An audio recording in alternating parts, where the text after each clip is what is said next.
I sat in the waiting room of my father's financial empire, the irony not lost on me. 10 years ago, in this very building, James had laughed at my passion for coding, calling it a waste of potential. Now I was back as the CEO of a billion-dollar tech company, waiting to rescue the very institution that had rejected me. The last time I stood before him, he had thrown my MIT acceptance letter in my face and told me to get out. At 18, I walked away with nothing but a suitcase and a dream they ridiculed. Before I tell you how I went from being thrown out on the street to saving my father's empire, drop a comment letting me know if you've ever had your dreams dismissed by family, and do not forget to subscribe to hear more stories of sweet vindication. Growing up in the Williamson family meant one thing: finance was in our blood.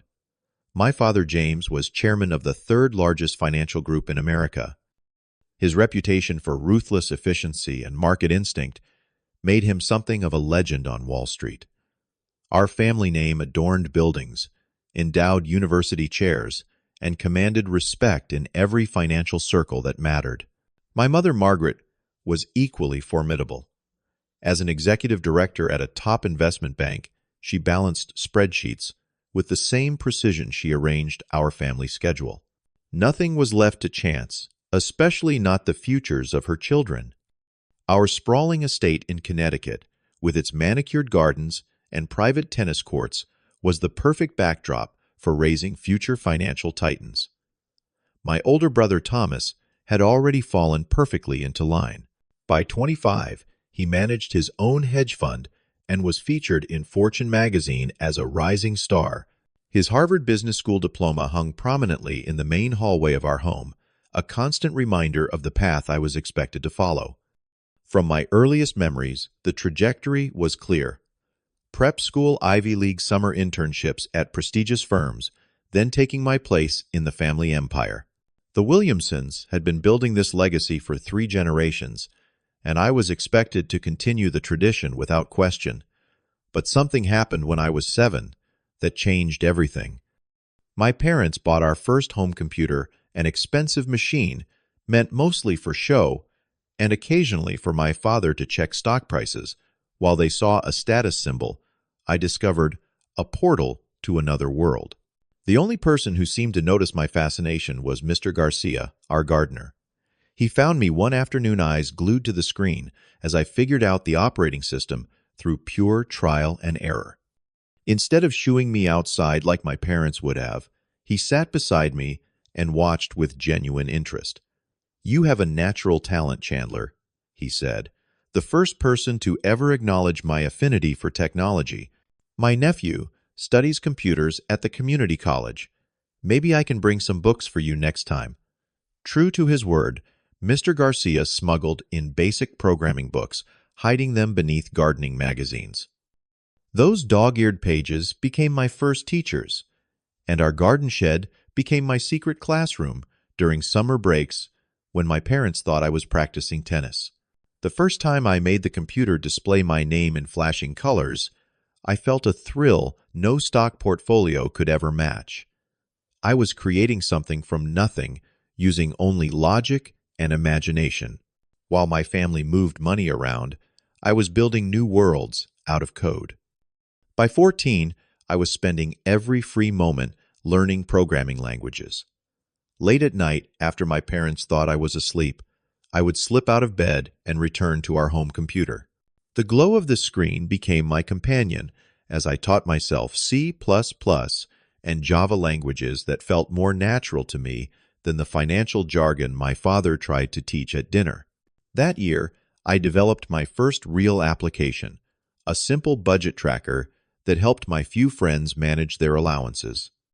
Nothing revolutionary, but seeing something I created being used by others ignited a passion I could not extinguish. School became a battleground of competing expectations. My parents insisted on advanced economics and business courses, while I gravitated toward computer science and mathematics. My report cards were a strange mix of A's in subjects that interested me and B's in the courses my parents valued most, creating constant tension at home. A B plus in economics, Chandler. Thomas never brought home anything less than an A, my mother would say, ignoring my perfect score in computer science. The only place I felt truly understood was in the computer club, where I met Scott Taylor, a lanky kid with thick glasses and a brilliant mind for systems architecture. While most students use the club as a place to play games, Scott and I were building them. We stayed late after meetings sketching out ideas for software that could change the world. During junior year, we entered the state programming competition on a whim. Our project, a security algorithm that protected user data through a novel encryption method, won first place. The judges, professors from technical universities were impressed enough to suggest I consider computer science programs for college. The awards ceremony was held on a Tuesday evening. Thomas had been given a new car when he won a mock stock trading competition. For my victory, I received an empty auditorium. No parents, no congratulations, not even acknowledgement when I placed the trophy on the kitchen counter that night. Some computer thing my father had asked dismissively before returning to his Wall Street Journal. The real conflict erupted during my senior year of high school. College application season arrived, and with it, the expectation that I would follow Thomas to Harvard majoring in finance or economics. My parents had already arranged alumni interviews and donations to ensure my acceptance.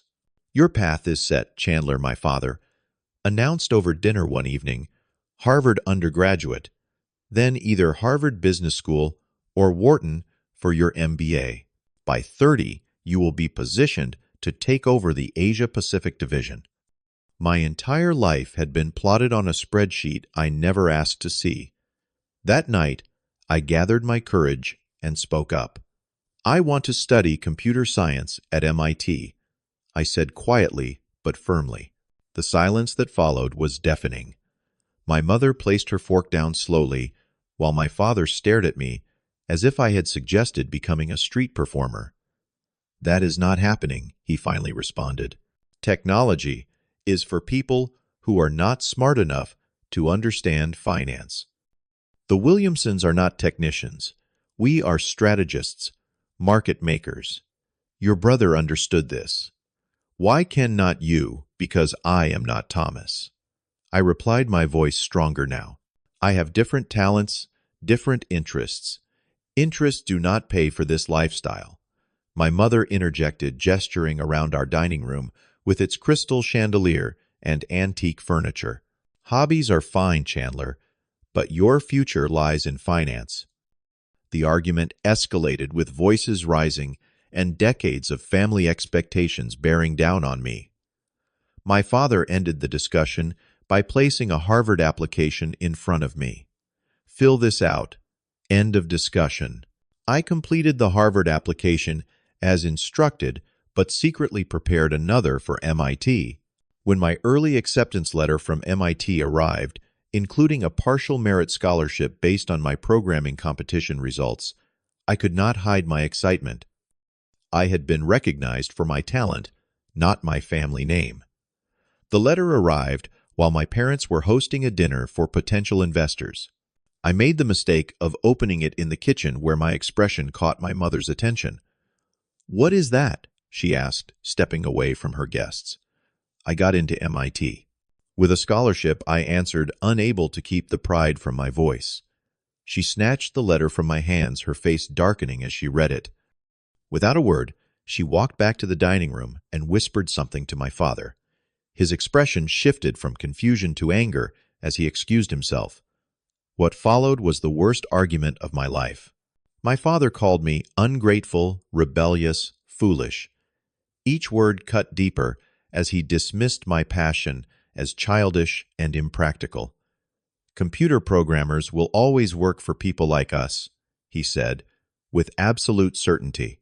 They are tools, not leaders. When I refused to back down, he delivered the ultimatum that would change everything. You will attend Harvard as planned, or you are on your own. No support, no money, no family. I looked into his eyes, searching for any sign that this was negotiable, but found only cold resolve. Years of suppressed frustration boiled over as I made the decision that would define my life. Then I guess I am on my own. The rain seemed fitting the night I was kicked out. My father had given me 1 hour to pack, while my mother cried in their bedroom, unwilling to intervene. Thomas was away at Harvard, unaware that the family was fracturing. I filled a suitcase with clothes, grabbed my laptop, and took the programming books Mr. Garcia had given me over the years. The family photos stayed behind artifacts of a life that no longer existed for me. My father did not even come downstairs when I left, having said everything he needed to say. Standing in the driveway with rain soaking through my jacket, I called the only person I knew would understand. Scott arrived 20 minutes later in his beaten-up Honda, helped me load my pitiful belongings, and took me to his parents' modest home without asking questions. The Taylors were everything. My parents were not warm and accepting despite their limited means.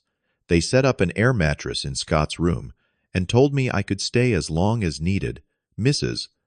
Taylor, a high school English teacher, helped me complete scholarship applications, while Mr. Taylor, who worked in construction, offered me weekend work to earn extra money. Within a week, I had found a job at an electronics store, working evenings and weekends to save for college. The employee discount meant I could finally afford to build my own computer piece by piece, staying up late to code after exhausting shifts of helping customers who knew less about technology than I did at 12. The hardest part was not the physical discomfort or financial struggle. It was the complete silence from my family. No calls, no texts, not even an email asking if I was alive. The message was clear: I had chosen my path, and they had washed their hands of me. During quiet moments stocking shelves or lying awake on Scott's floor, the magnitude of what I had lost would hit me. Not just financial security, but the basic certainty that someone in this world was unconditionally on my side. I wondered if my decision had been worth it, if pride and passion were adequate substitutes for family. MIT was both harder and more rewarding than I had imagined. The partial scholarship covered tuition, but living expenses in Boston stretched my budget to breaking point. I worked 30 hours a week at a computer repair shop near campus, while carrying a full course load, often surviving on vending machine snacks and free pizza from tech meetups. My first semester grades suffered from this brutal schedule. The warning letter from the scholarship committee was a wake-up call. I could not lose my financial aid, so I developed a ruthless efficiency with my time. Every minute was allocated, every activity evaluated for its return on investment. Ironically, using the same cost-benefit analysis my father had tried to teach me for the stock market. During my sophomore year, I met Professor David Klein, who would become the mentor I desperately needed. After I fell asleep during his algorithms lecture, he asked me to stay behind rather than kicking me out of class. "You have potential, Williamson," he said, studying my exhausted face. "But you are burning out. What is your story?" Something about his genuine interest broke through my carefully constructed independence. I told him everything: the family legacy, the ultimatum, the juggling act I was performing just to stay afloat. Instead of pity, he offered practical help, hiring me as his research assistant, which paid better than the repair shop and aligned with my studies. Through Professor Klein, I secured a corporate scholarship for my junior and senior years from a local tech firm. The breathing room allowed me to excel academically and develop the security algorithm that would eventually become the foundation of my company. My graduation day was bittersweet. I had achieved what my parents said I never could: graduating with honors in computer science from one of the top programs in the world. As I sat among my peers in cap and gown, I scanned the audience out of habit, knowing no familiar faces would be there. Scott and his parents had driven up for the ceremony, along with Professor Klein, who proudly introduced me to colleagues as the most promising security expert of his generation. The empty seats where family should have been still ached, but I had proven to myself, if no one else, that I had made the right choice.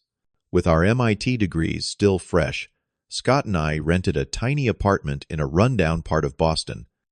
The place had questionable plumbing and neighbors who fought loudly at 3 in the morning, but it had reliable internet and low enough rent that we could bootstrap our startup. Secure Tech began with 3 people: me, Scott, and Rachel Kim, a brilliant cryptographer from our program who shared our vision for revolutionizing digital security. Our office was our living room, with whiteboards covering every wall and computer parts scattered across the dining table we had rescued from the curb.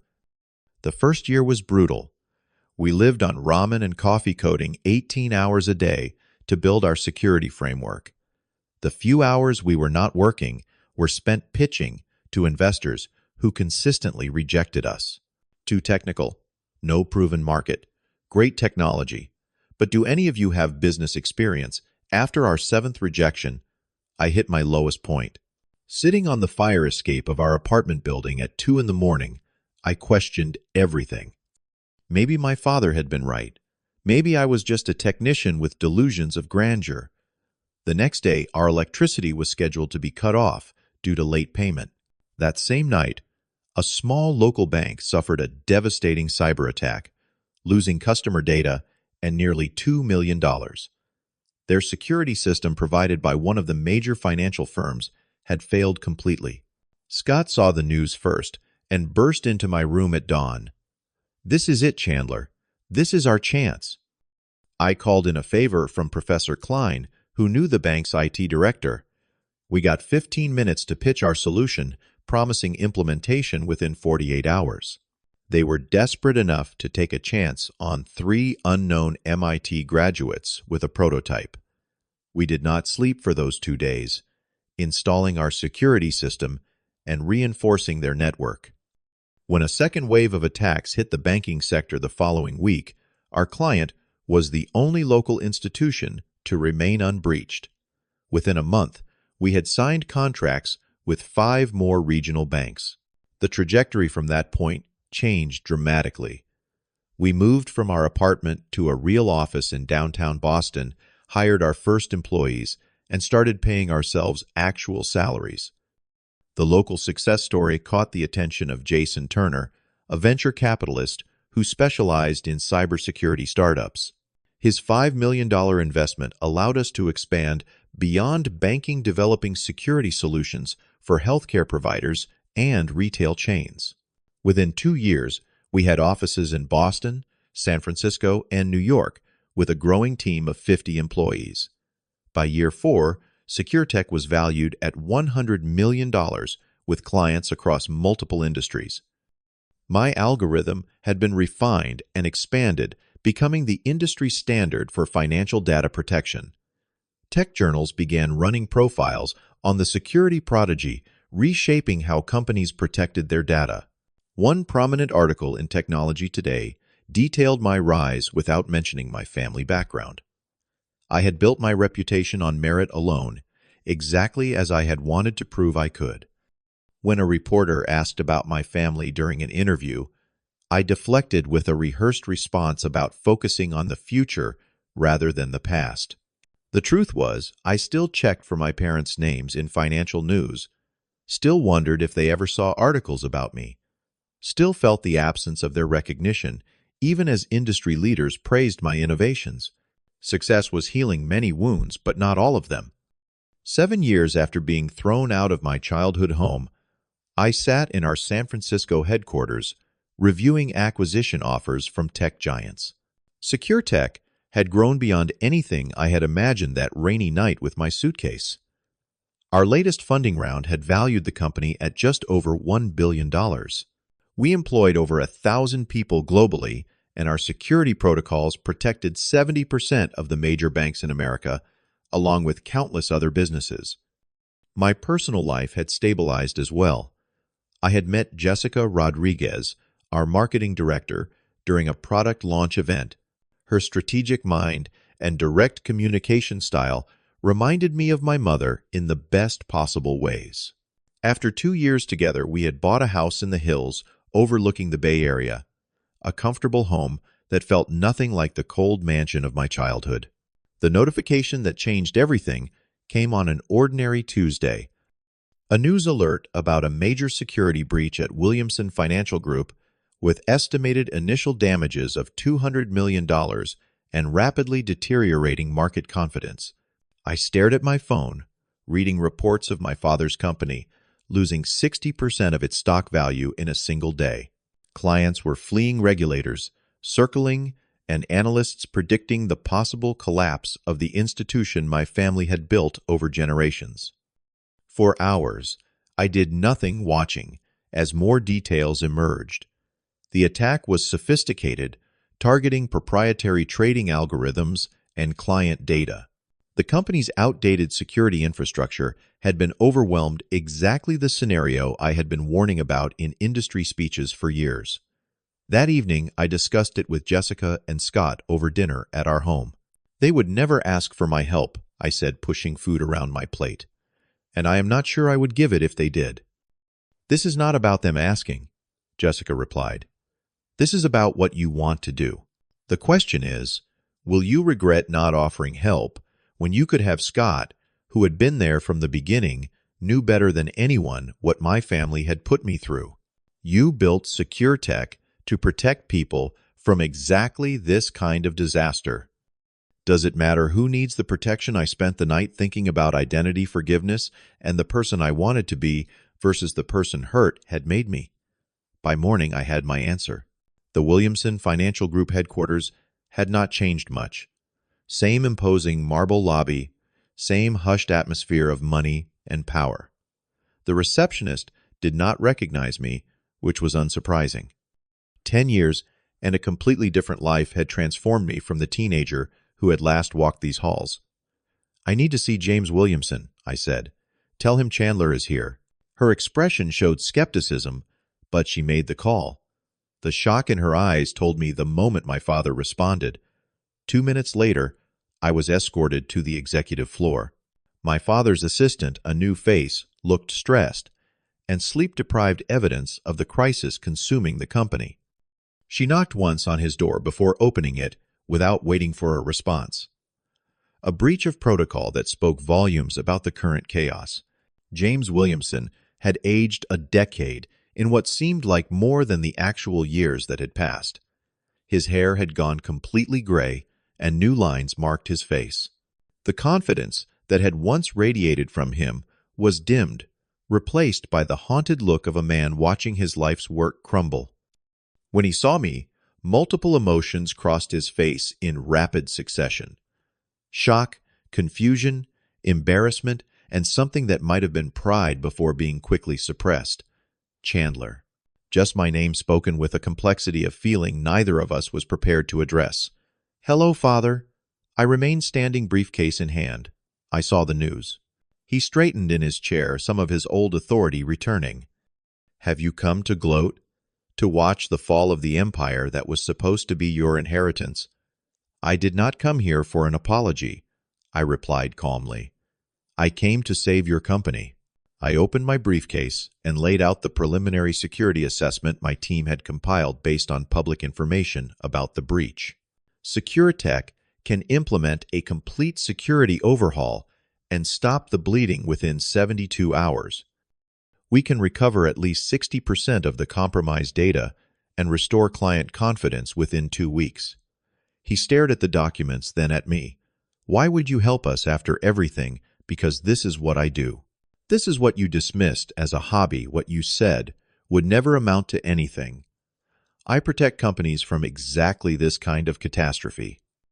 The board meeting that followed was tense, with executives who had never taken technology seriously now facing the fact that their survival depended on it. Some recognized me from industry publications, others saw only an outsider. My father sat silently as I presented our proposal, his expression unreadable. The terms were non-negotiable, full access to all systems, a complete suspension of normal operations during the security implementation, and my personal oversight of the entire process. After brief deliberation, they had no choice but to agree. The next 3 days were a blur of activity. I brought in our top team, setting up Command Central, in what had once been my father's conference room. The irony of directing operations from the very table where he had once told me technology was for those not smart enough for finance was not lost on me. The security situation was worse than publicly reported. Not only had customer data been compromised, but the company's entire trading infrastructure was vulnerable. We worked around the clock, sleeping on office couches and subsisting on delivered food as we rebuilt their security architecture from the ground up. My father hovered at the edges of this activity, watching with a mixture of confusion and reluctant admiration as I directed teams of engineers with the same authority he wielded in financial matters. On the second night, around 2 in the morning, he brought me coffee, a small gesture that felt monumental in its significance. "Your team respects you," he observed, placing the cup beside my keyboard. "I respect them first," I replied without looking up. Talent deserves recognition, no matter what form it takes. The breakthrough came during the third day when we identified the core vulnerability and developed a patch that sealed the system. By hour 70, we had restored security, recovered most of the lost data, and prepared a public statement to restore market confidence. I was chosen to deliver the announcement standing at a podium with the Williamson logo behind me, explaining in clear terms how the situation had been resolved. Financial reporters who had been predicting the company's demise now scrambled to report on its miraculous recovery. The stock regained 40% of its lost value by closing bell. That evening, after the press conference and the initial celebration, I found myself alone in my father's office, preparing to return to my own company. The crisis was resolved, my obligation fulfilled. I had proven my point in the most definitive way possible. The door opened quietly, and my father entered. He looked tired, but unburdened for the first time since I had arrived. "You saved this company," he said simply. The company was worth saving. He walked to his desk, but did not sit behind it, choosing instead to lean against the front, reducing the physical barrier between us. 10 years ago, I thought I knew everything about success, about what makes a person valuable. I was wrong, and you were right. The words I had waited a decade to hear landed differently than I had imagined. Instead of triumph, I felt a complicated sadness for the years lost to stubbornness on both sides. "Would you consider having dinner with us tonight?" he asked. "Your mother? She would very much like to see you. Thomas, too. He is in town for the crisis." The family dinner was awkward at first, with carefully avoided topics and overly polite conversation. My mother cried when she first saw me touching my face, as if to verify I was real. Thomas, now an executive vice president at the family firm, admitted he had followed my career through industry news. "You were always the smart one," he confessed after a few drinks. "I just followed the path laid out for me, but you built your own." I envied that courage. As the evening progressed, the years of separation began to thaw. We were not the same people who had parted a decade ago. They had been humbled by crisis and failure. I had been tempered by struggle and success. We found common ground in our shared experiences of leadership, the weight of responsibility for others' livelihoods. In the following weeks, SecureTech and Williamson Financial Group formalized a partnership. Our security systems became their standard, and their financial network opened new markets for our technology. The stock values of both companies soared on news of the collaboration. Jessica met my family a month later, approaching them with the same directness that had first attracted me to her. She asked difficult questions about the past, but also helped build bridges to the future.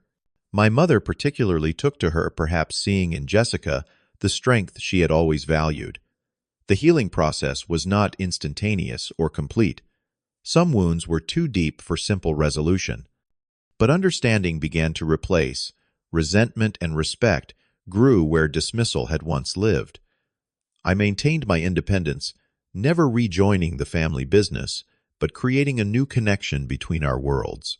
The most profound change was within myself. The chip on my shoulder, the need to prove my father wrong, that had driven so many of my decisions, gradually gave way to a more balanced motivation. I was no longer defining myself in opposition to him or seeking validation through success alone. I came to understand the pressure my parents had faced from their own parents, the weight of legacy that had made them so rigid. This did not excuse their rejection, but it provided context that helped me move forward without carrying the burden of anger. My relationship with success transformed as well. The company continued to grow, but I found time for interests beyond work, for friendships, and eventually for starting my own family with Jessica. The balance that had been missing from my childhood home became the foundation of my adult life.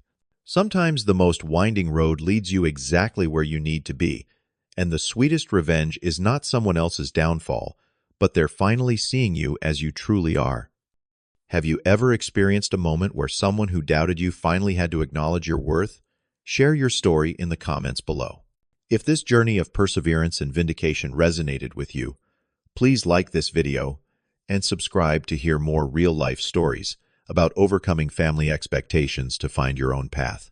Remember that true success is not measured by the approval of others, but by the courage to follow your authentic self.